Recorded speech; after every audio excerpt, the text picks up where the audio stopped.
quando o menino foi circuncidado, deram-lhe o nome de Jesus. E esse nome tinha sido dado pelo anjo antes de o menino ser concebido. Passados os dias da purificação dele, segundo a lei de Moisés, levaram o menino a Jerusalém para o apresentar ao Senhor, conforme que está escrito na lei do Senhor. Todo primogênito será consagrado ao Senhor. E também foram para oferecer um sacrifício, segundo o que está escrito na referida lei, um par de rolinhas ou 2 pombinhos. Né? Aqui a gente tem a estrutura do Antigo Testamento, né? Como nós falamos, estamos debaixo da Antiga Aliança. Jesus vai se colocar o nome de Jesus, que é uma conexão com Josué, né?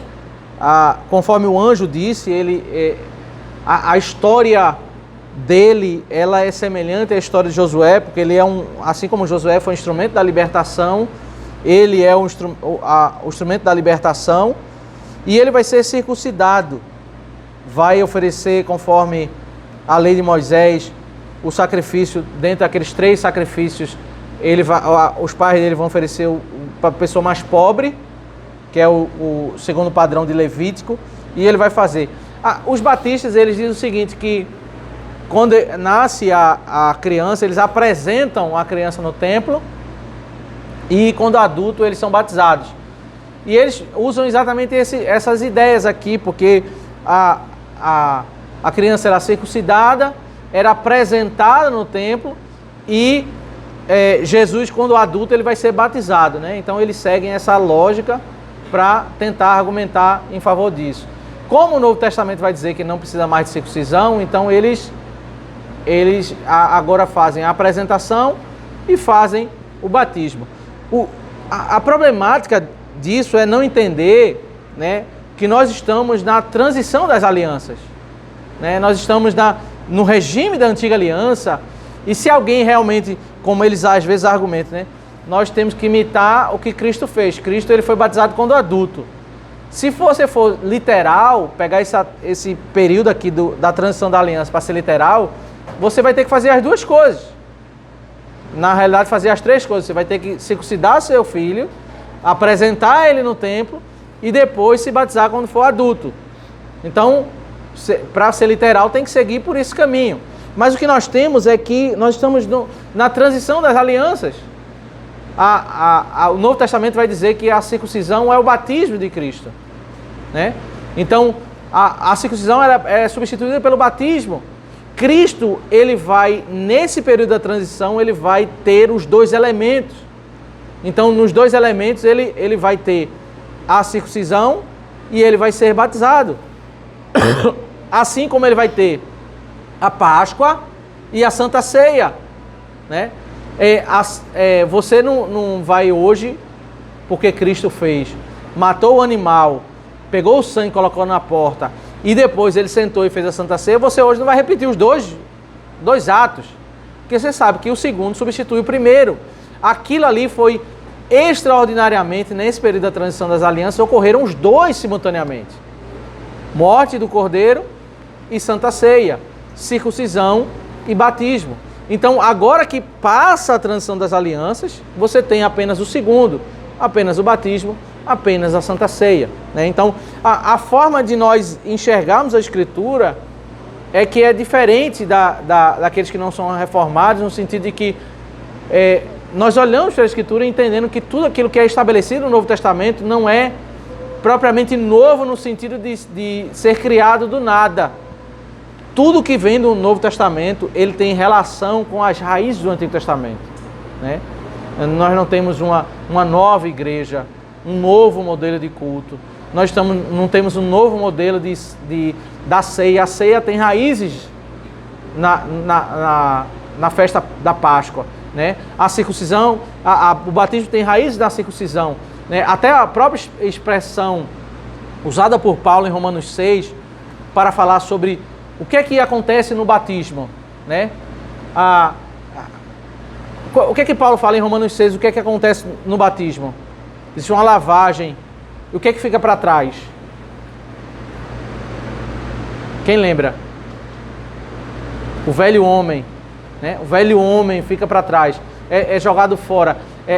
E aí tem um novo homem. Veja a representação disso na circuncisão. Um pedaço de carne era arrancado e jogado fora, né? Aquela carne morta. Aí Paulo vai usar essa linguagem para dizer que o velho homem, nós fomos despojados desse velho homem que morreu, né? A representação, ela era mais, como os teólogos dizem, era mais cruenta, era mais vívida. E no Novo Testamento não existe sangue, não existe dor, né? Mas o conceito é o mesmo. O velho vai embora e se faz um novo homem, né? Então o conceito da circuncisão, ele está no batismo.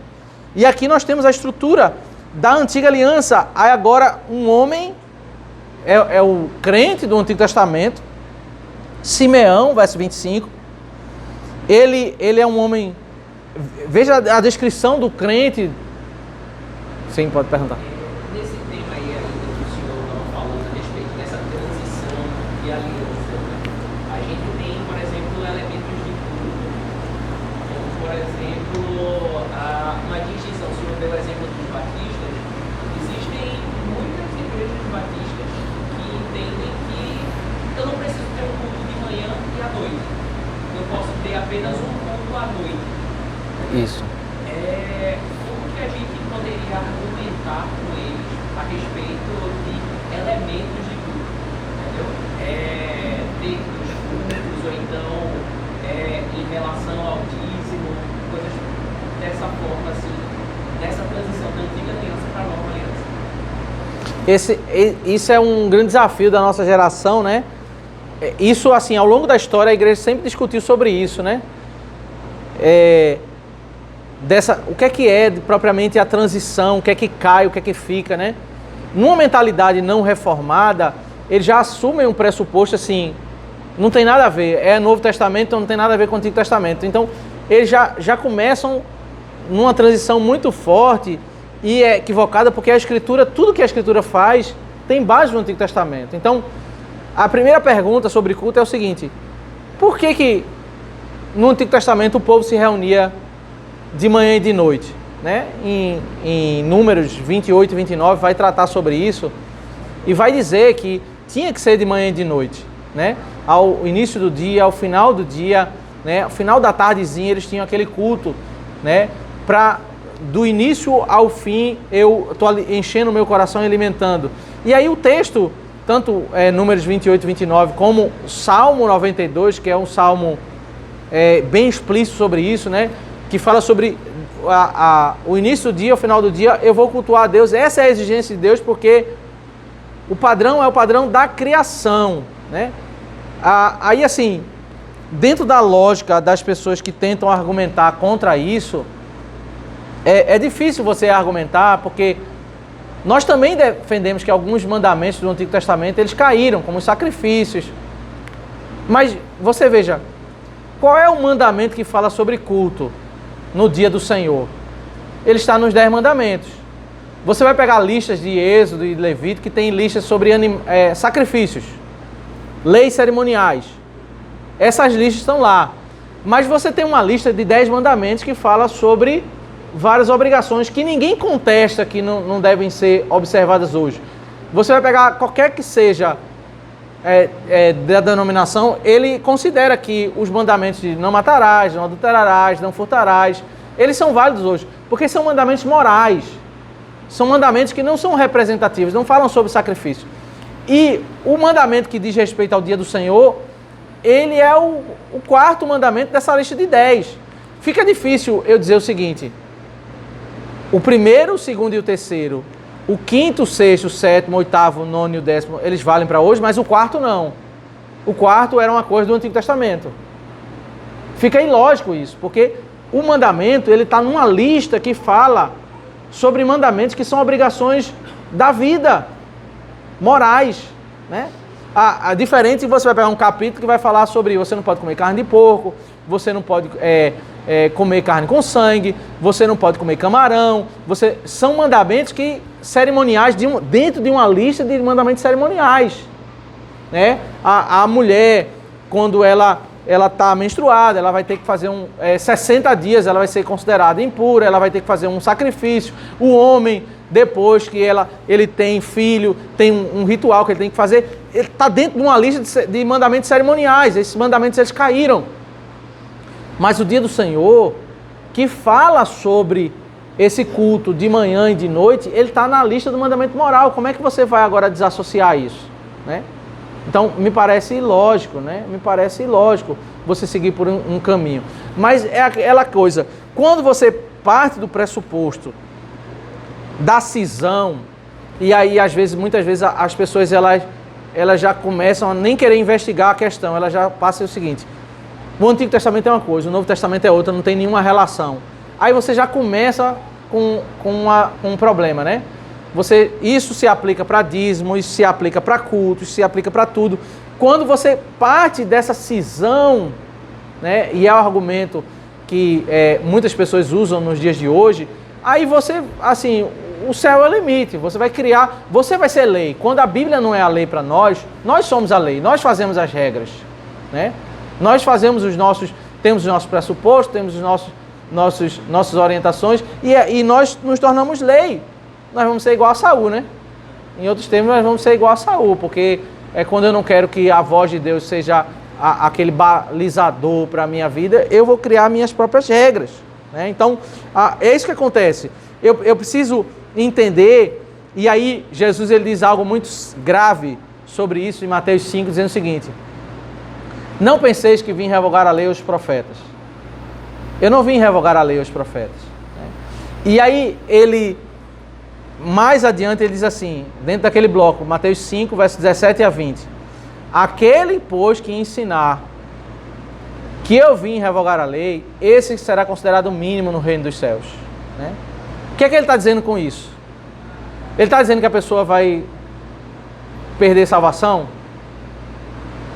Qual é a implicação de você ensinar que um mandamento que ele deve ser cumprido, ele deixou de ser cumprido? Qual a implicação disso? Desordem. É desordem, mas Jesus falou assim, que existe uma implicação de você ensinar, eu não vim para revogar. E se alguém ensinar, qual a implicação? Se alguém ensinar que o mandamento deixou de vigorar, qual é a implicação que vai ter? Então, mas veja lá, vamos lá para Mateus capítulo 5. A gente volta para Lucas aqui. A pessoa vai ser salva, a pessoa não vai deixar de ser salva. Ele é um crente verdadeiro. Ele está lidando com a realidade de salvos. Essa mesma linha de ensinar um mandamento é ensinar errado um mandamento. Aí o senhor citou aí uma passagem que diz que ele será menor no reino do céu. Mas também não tem uma outra passagem que diz que ensinar é diferente disso, melhor fora que se jogasse ao mar com uma pedra no pescoço. Isso é verdade. Mas me parece que, assim, o contexto aqui, ele está falando que ele não veio contra o Antigo Testamento, ele não veio contra os fundamentos do Antigo Testamento.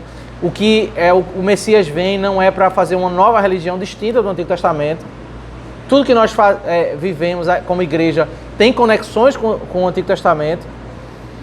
E aí ele diz, Mateus 5,17, não pensem que vim revogar a lei aos profetas, não vim para revogar, mas para cumprir.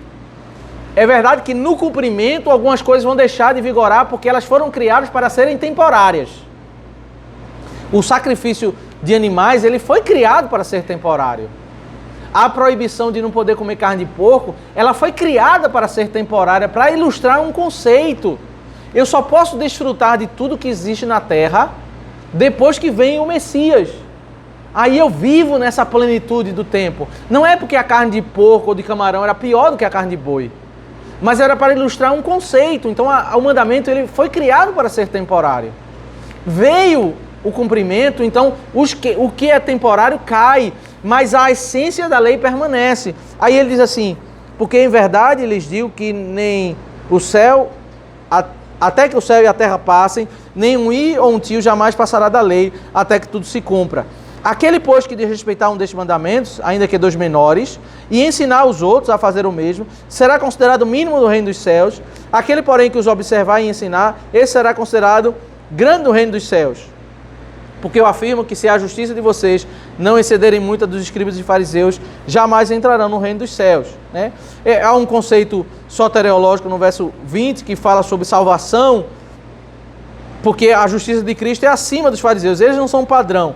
Mas o ponto que ele quer, dentro das implicações do verso 19, é dizendo o seguinte: tá, você vai ser salvo, você está ensinando errado, que esse mandamento não deveria se cumprir agora, você vai ser salvo, você não vai deixar de ser salvo por isso, porque você foi salvo pela graça em Cristo.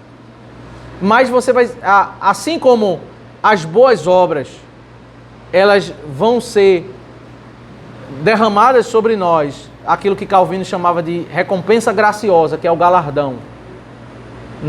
Diante da entrada nos céus, nós salvos pela graça, Deus vai retribuir graciosamente as nossas obras.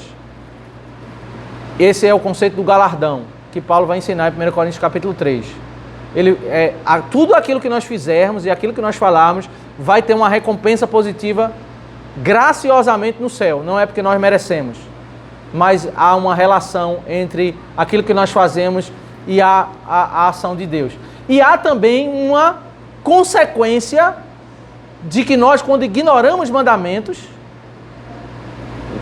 é isso que significa, é o oposto do galardão, ser considerado o mínimo. Você não vai perder a salvação, mas Paulo trata sobre isso em 1 Coríntios 3 também, né? Quando ele diz que as nossas obras serão ouro, prata ou pedra preciosa, madeira, feno ou palha.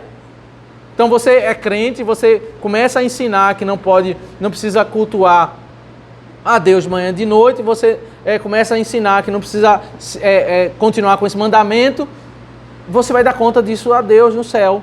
Você não vai perder a salvação por causa disso, mas vai ter uma implicação disso. Não acho que é a mesma coisa. Vai ter implicação disso, né? E me parece também um pouco ilógico, a parte desse argumento explícito de Cristo.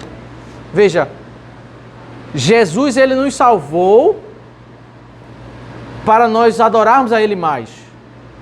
Aí você imaginar que no estágio da história da redenção, no Antigo Testamento, você adorava 2 vezes e agora você adora 1, me parece ilógico. Não é verdade? Você, no Antigo Testamento, adorava mais longe, agora você adora mais perto. Você sabe que na estrutura do Antigo Testamento tinha a estrutura do templo, aí os sacerdotes ficavam no átrio, né? O povo ficava do lado de fora. E o gentio, todo gentio que quisesse professar a fé, ele poderia adorar, mas ele ficava como que na calçada, mais longe. Havia essas estruturas de distanciamento.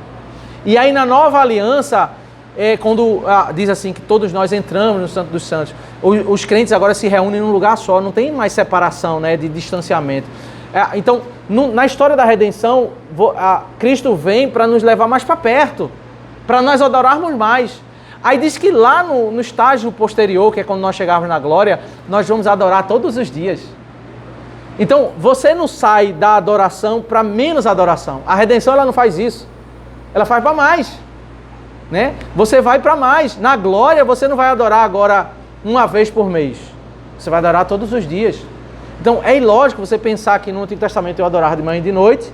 Aí Cristo veio para agora eu não precisar mais adorar. Agora eu fico na minha casa, eu vou adorar talvez uma vez por dia, né? Uma vez por semana, só de manhã. Então, isso é contraditório com esse movimento. A redenção é para eu chegar nesse aqui que é adorar todos os dias. Né? Então, daqui para cá, vai diminuir, a redenção para diminuir, então é ilógico, né?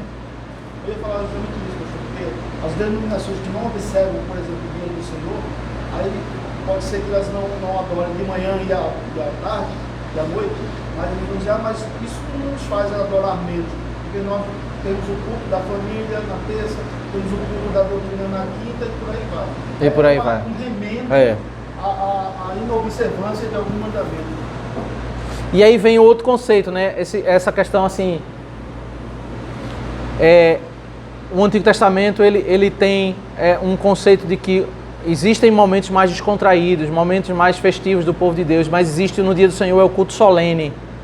Aí as pessoas querem, na nova aliança, ao fazer transição, diz que esse elemento da solenidade é um elemento que é próprio da antiga aliança, que na nova aliança nós não temos isso, agora é festa, né? E aí você vai estudar Hebreus capítulo 12, especialmente verso 28 e 29, você vai ver que que o que Deus exige de nós é reverência, né? O elemento da reverência não é a representação. Você chegar diante de Deus e ter reverência não é representação de nada.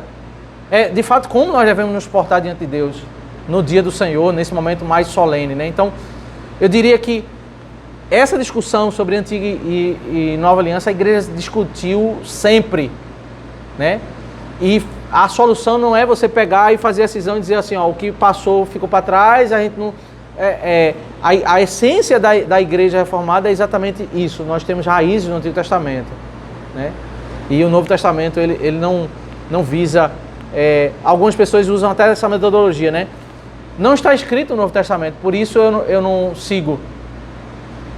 Isso você faz em parte, porque o Novo Testamento não tem nenhum texto que fala que é pecado sequestrar. No Antigo Testamento tem. Mas ninguém questiona que é pecado sequestrar. Entende? No Antigo Testamento tem alguns pecados assim bem explícitos, né? Assim, estupro, violências, agressões, um filho bater na mãe. No Novo Testamento você não vai encontrar isso. Pecado por ignorância. Pecado por ignorância. Aí você vai dizer assim, tá, não está no Novo Testamento, então não é válido? Você não faz isso para outras coisas. Aí você quer fazer isso para alguns mandamentos, você quer fazer. Então, é uma metodologia incoerente, né? Então, assim, o mandamento, ele não é válido só quando aparece no Novo Testamento. Ele está no Antigo Testamento, o Antigo Testamento é a palavra de Deus. Então, quando o Antigo Testamento fala que sequestro é algo proibido, eu não preciso do Novo Testamento corroborar isso, repetir isso, para isso ter um peso de validade. Ele é válido porque ele já está lá. Então, a gente precisa ter isso.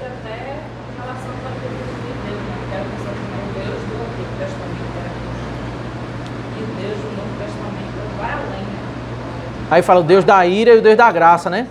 Eles tentam, esses textos que a gente leu hoje, 1 Samuel 15, né? Que é um texto complicado, Deus mandando matar crianças.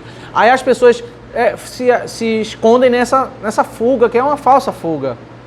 Você dizer, não, é porque no Antigo Testamento é o Deus da ira e agora é o Deus da graça. É como se fossem duas pessoas, né? Dois deuses, né? Você olhar para o Antigo Testamento e não ver graça, e olhar para o Novo Testamento e não ver ira, ver, assim, você começa a seguir por um caminho de colocar Deus contra Deus, né? Então, assim, é uma solução equivocada, né? Mas voltando para o texto de Lucas, capítulo 2, aí a gente tem claramente a estrutura do crente no Antigo Testamento, né? Vamos ler o versículo 25. Em Jerusalém havia um homem chamado Simeão. Este homem era justo e piedoso. Esperava a consolação de Israel e o Espírito Santo estava sobre ele. Então, essa expressão justo e piedoso é a expressão que vai aparecer lá em Atos 10 de Cornélio, né? É comum, vai ter alguns textos de Atos dizendo que havia homens justos e piedosos, né? Uma referência ao homem que é salvo pela fé e que, pela graça de Deus, ele anda na piedade, ele anda na justiça, né? Ele foi salvo pela graça. Não existe homem que foi salvo no Antigo Testamento pelas obras. Mas é a descrição de um homem temente a Deus, né? Homem justo e piedoso. E o Espírito de Deus estava sobre ele. Ele tinha recebido uma revelação do Espírito Santo de que não morreria antes de ver o Cristo do Senhor. Movido pelo Espírito, ele foi ao templo. Quando os pais trouxeram o menino, Jesus, para fazerem com ele o que a lei ordenava, Simeão tomou nos braços e louvou a Deus, dizendo: agora, Senhor, pode despedir em paz o teu servo, segundo a tua palavra, porque os meus olhos já viram a tua salvação, a qual preparaste diante de todos os povos, luz para revelação aos gentios e para a glória do teu povo de Israel. Então, primeiro, nós estamos no Novo Testamento, mas esse homem é como um profeta do Antigo Testamento. Ele recebe revelação, né? A estrutura, a aliança ainda é a antiga aliança, é o modo dos profetas do Antigo Testamento. E o ponto que nós precisamos entender é qual é o conteúdo dessa fé desse homem. Ele não acredita apenas em Deus. Ele não acredita de modo geral. A fé dele está voltada para o Messias e para a história da redenção de o Messias salvar todos os gentios, né? Alguns o dispensacionalismo ele defende isso, né? Que Cristo veio para os judeus. Como os judeus rejeitaram, aí ele mudou o plano e se voltou para os gentios, né?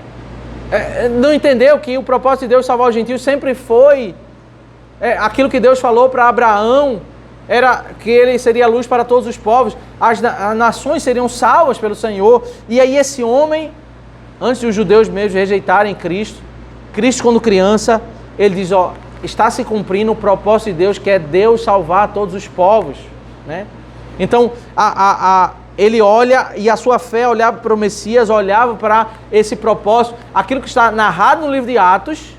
Esse homem, ele já recebeu a revelação, ele já entendeu que o Antigo Testamento apontava para essa redenção para todos os povos, luz para a revelação aos gentios, para a glória do povo de Israel. É isso que diz Isaías capítulo 11, Isaías capítulo 2, quando as nações afluiriam de toda a terra para adorar o Messias. Aí vem algo interessante, que é o verso 34, né? E o verso 33 diz, e o pai e a mãe do menino estavam admirados com o que se dizia a respeito dele. Simeão os abençoou e disse a Maria, mãe do menino, eis que este menino está destinado, tanto para a ruína como para a elevação de muitos em Israel, e para ser alvo de contradição, para que se manifeste os pensamentos de muitos corações. Quanto a você, Maria, uma espada atravessará a sua alma, né? Nele a vida e morte, a bênção e maldição. Ele vem para trazer vida àqueles que são salvos. Eles são alvos da graça, vão para a eternidade com o Senhor e vão desfrutar de toda a alegria. Mas para aqueles que não são salvos, assim como aquelas crianças lá foram mortas, no tempo que, no desenrolar da história de 1 Samuel 15, Samuel vai executar as mortes que Saul não fez. Assim como pessoas são mortas brutalmente, a segunda vinda de Cristo, ela vai ser uma vinda de terror. Não apenas a cena da segunda vinda, mas você já imaginou o que é uma pessoa passar toda a eternidade sofrendo com choro e ranger de dentes? Você já imaginou isso? O que é essa condenação eterna? Ser algo justo, algo correto da parte de Deus. Esse é o tamanho da ira de Deus que vai acontecer para aqueles que forem condenados. Ele vem para ser ruína e elevação, né?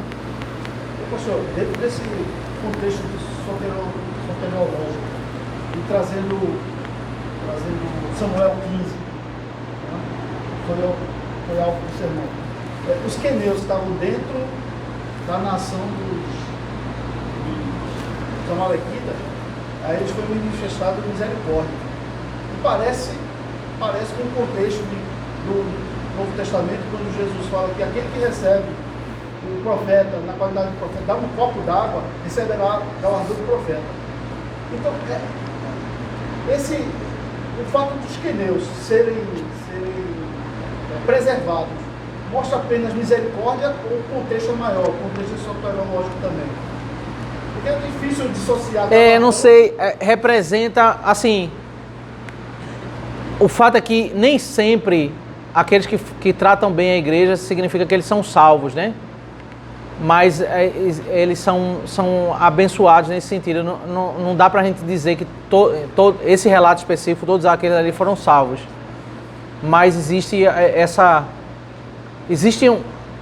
a graça comum, né? A bênção. Por exemplo, Paulo vai dizer em Romanos 9 que muitos dos judeus cresceram no ambiente do povo de Deus, eles usufruíram de várias bênçãos, né? O que ele descreve em Romanos 9, do verso 1 ao 5, apesar de não serem eleitos e serem crentes, eles desfrutaram de graças, né? Da graça comum ali, né? Então isso acontece também, né? Então não dá para toda essa descrição positiva dizer que literalmente eles são salvos, né? Mas porque também existe isso, essa graça, né? Que é derramada para aqueles que fazem bem à igreja, né? Mas Cristo, ele é exatamente isso, ele é mediador da bênção, né? E aquele que o rejeita, né? O Salmo 2 fala: vós, juízes da terra, beijai o filho, para que ele não se irrite, né? Porque em tempo, em devido tempo, ele virá no seu furor, né? Ele virá no seu furor. Então, em Cristo, essa é a imagem que a Escritura nos mostra, né? Ele voltando com fúria, né? A imagem do Salmo 2, né? Ele voltando para... O Salmo 110 também trata isso, né? Ele voltando para visitar com fúria. Ele é aquela pessoa... Nele você tem graça e vida.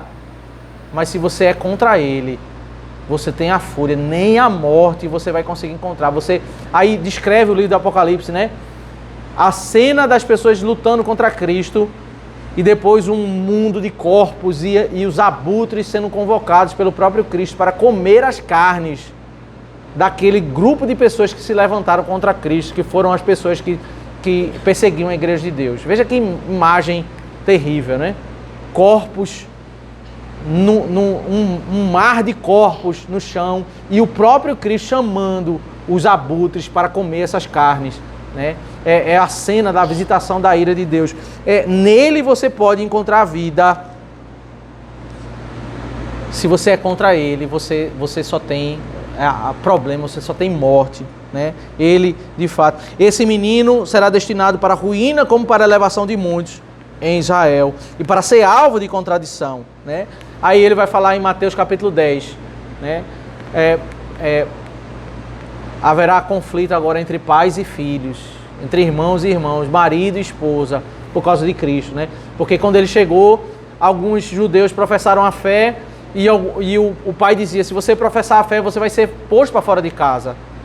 A esposa dizia para o marido, né? Se você mantivesse a sua fé, eu vou acabar o casamento. O marido dizia para a esposa. E aí começou a ser alvo de contradição. Aí Jesus disse assim, mas aquele que não me amar mais do que o pai ou a mãe, do que marido ou esposa, não é digno de mim, né? Então ele tem que ser a prioridade, a sua verdade tem que ser recebida, e por causa disso existe contradição, né? Aí temos mais um relato de uma profetisa. Havia uma profetisa chamada Ana, filha de Fanuel, da tribo de Azé. Ela era idosa, tendo vivido com o marido 7 anos desde que tinha se casado. Agora era viúva de 84 anos, ela não deixava o templo, mas adorava de noite e dia com jejuns e orações. E chegando naquela hora, dava graças a Deus, falava a respeito do menino a todos que esperavam a redenção de Jerusalém. Algumas pessoas elas defendem muito assim, essa ideia de que no Novo Testamento não tem revelação, né? Elas ficam batendo muito nisso. O que nós temos aqui, meus irmãos, é uma profetisa que ela fazia a revelação.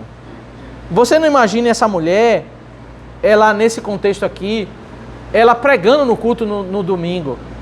Porque quem fazia isso era só o sacerdote, nem um homem do povo fazia isso, era apenas o sacerdote. Então as mulheres não tinham ofícios na igreja, elas não tinham... Quando fala que ela era uma profetisa nos termos do Antigo Testamento, daquelas mulheres que recebiam a revelação. Ela não fazia um ensino na igreja de modo ordinário, mas era de modo extraordinário, quando vinham aquelas revelações. Porque a gente ainda está, apesar de estarmos no Novo Testamento, ainda está no regime da Antiga Aliança, né? Quando existe esse processo de várias revelações, tá? Ainda que a gente vai chegar mais à frente no Novo Testamento, e o Novo Testamento vai nos ensinar que a mulher, ela não deve ensinar, que é o padrão do Antigo Testamento, mas essas profecias elas vão sumir, e agora a gente vai ter um ensino ordinário da igreja, né? Que vai ser o padrão do Novo Testamento, mas aqui a gente está no período da transição, tá? Verso 39 e 40 diz, depois de terem cumprido tudo conforme a lei, voltaram para Galileia, para a sua cidade de Nazaré. O menino crescia e se fortalecia, enchendo de sabedoria, e a graça de Deus estava sobre ele, né? Então ele vai cumprir Isaías 11, vai voltar para Galileia, que é a sua terra. E aí a parte final do capítulo 2. Todos os anos os pais de Jesus iam a Jerusalém para a festa da Páscoa. Quando ele atingiu 12 anos, foram a Jerusalém segundo o costume da festa. Terminados os dias da festa, ao regressarem, o menino Jesus ficou em Jerusalém, sem que os pais dele o soubessem. Pensando, porém, que ele estava entre os companheiros de viagem, andaram um dia inteiro e então começaram a procurá-lo entre os parentes e os conhecidos. Como não encontraram, voltaram a Jerusalém à sua procura. 3 dias depois o acharam no templo, assentado no meio dos doutores, ouvindo-os e fazendo-lhes perguntas. E todos os que ouviam o menino se admiravam muito da sua inteligência e das suas respostas. Logo que os pais o viram, ficaram maravilhados, e a mãe lhe disse: Filho, por que você fez isso conosco? Seu pai e eu estávamos aflitos à sua procura. Ele respondeu: Por que me procuravam? Não sabiam que eu tinha de estar na casa de meu pai? Não compreenderam, porém, as palavras que lhes disse. E voltou com eles para Nazaré, e era submisso a eles. E a mãe dele guardava todas essas coisas no coração. Né? Um ato com 12 anos que revela que ele não era uma criança comum, ele é o próprio Deus. Né? Ele com 12 anos ele já está no meio dos doutores, fazendo perguntas e causando admiração, porque não se trata de um ser como outro qualquer. Lucas já está fazendo um registro desse episódio histórico para, dentro da sua argumentação, mostrar que naquele momento histórico estavam surgindo várias pessoas dizendo que era o Messias. Mas Jesus, no seu nascimento, existiram profecias que confirmaram que ele era o Messias. Com 12 anos, ele deu evidências, né, perante os doutores da lei. Ele foi lá, ensinou e mostrou que ele era o próprio Deus. Né? Mais ainda, os seus sinais. Né? Diferente de todos aqueles que viveram a vida e chegam com 30 anos, começaram a dizer que era o Messias. Você pega do seu nascimento até a todas as profecias, o evento dos anjos que apareceram aos pastores, o evento do Senhor, o anjo aparecendo para Zacarias, o evento dele com 12 anos, todas as profecias se cumprindo. Ele vai ser criado, ele vai nascer em Belém, ele vai ser criado na Galileia, revelam exatamente esse argumento central de Lucas. Ele é o Messias, ele é o Salvador, que vem para ser contradição. O verso 52 diz: Jesus crescia em sabedoria, estatura e graça diante de Deus e dos homens. Né? Uma das grandes queixas dos judeus é porque nem todos os judeus reconheceram o Messias. A profecia diz: ele viria para causar divisão. Ele viria exatamente para causar divisão. Alguns o reconheceriam, outros não vão reconhecer. Então, o fato de ele não haver unanimidade pelo reconhecimento de Cristo não é argumento para dizer, né, que ele não é o verdadeiro Deus, que é o que Paulo vai argumentar em Romanos 9. Né? Muitos não reconhecem, mas também nem todos os judeus são israelitas, nem todos os judeus são salvos. Né? Então, o fato de não reconhecer não é prova de nada contra Cristo. Alguma pergunta sobre o texto ou colocação?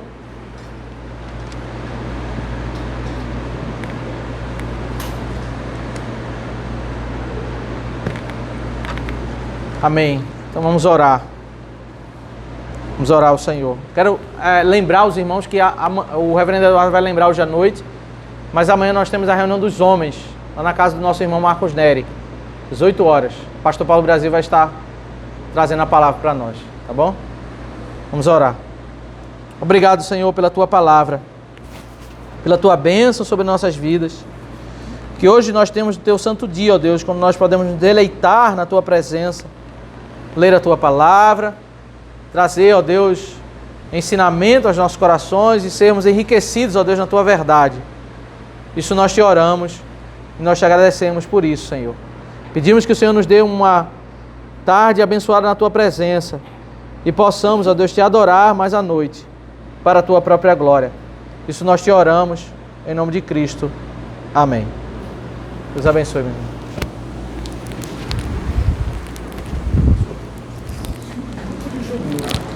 Lê a mesma escritura que o outro lê, né?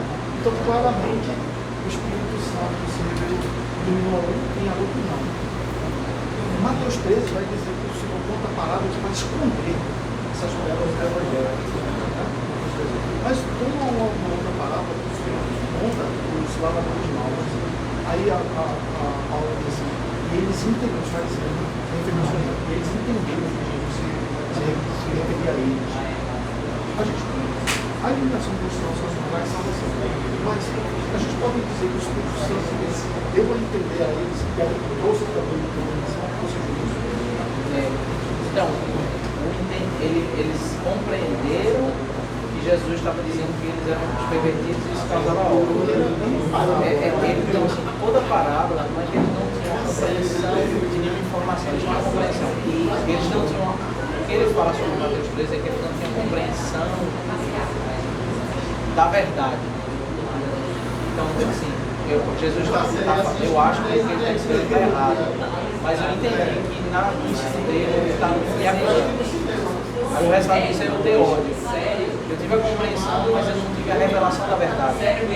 De que é melhor raciocínio humano. raciocínio humano. Eles tinham um certo grau de entendimento. Né? Eles entendiam. Eles só não chegavam a entender assim, ó, ele é o próprio Deus, o que ele está ensinando é aquilo que é mais puro. E tem alguns detalhes que realmente eles não entendiam, os discípulos entendiam, mas o cerne da revelação que era privada pelo Senhor é a revelação boa, a revelação boa, para eu me render, salvífica, para eu me render.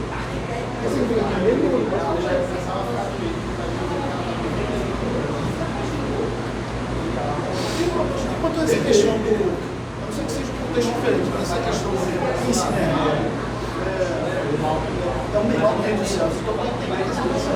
Isso vai falar também isso, sempre nas votações. Então, o fato de ser jogado no mar, vai perder, ser jogado no mar não é isso, é condenatório. Isso é